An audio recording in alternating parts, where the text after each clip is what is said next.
Yun, Dennis, kami. Sagsaganayan ti Mariano Marcos State University Bataca Campus iti reto'y blended learning may patungkal iti mga lawas gabu iti na nga itong heat index iti page iti MMSU na ipakamo ngayon doon April 16 to April 14 to 16 mga suspenso iti face-to-face classes kahit may patungkal iti asynchronous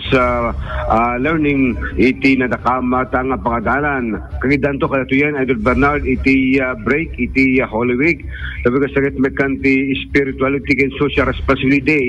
iti MMSU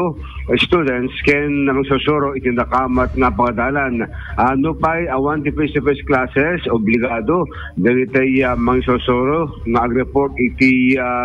pag-eskulaan sabi ka sakit mekanti atensyon doon pa nga trabaho iti pagadalan malagip nga ti pag-asa ti forecast dakit posible ang umatupay ito mga rawas na gabuti ng ato heat index kanang rugin na napasaran sipod pa idigalman ang pabang kanang ito'y nga aldaw iti agdama kung natin memesyo mas importante iti sa natin estudyante ngem iti natin panakirisgo iti sarag de klase no kastoy nga de iti nabara apanyam puna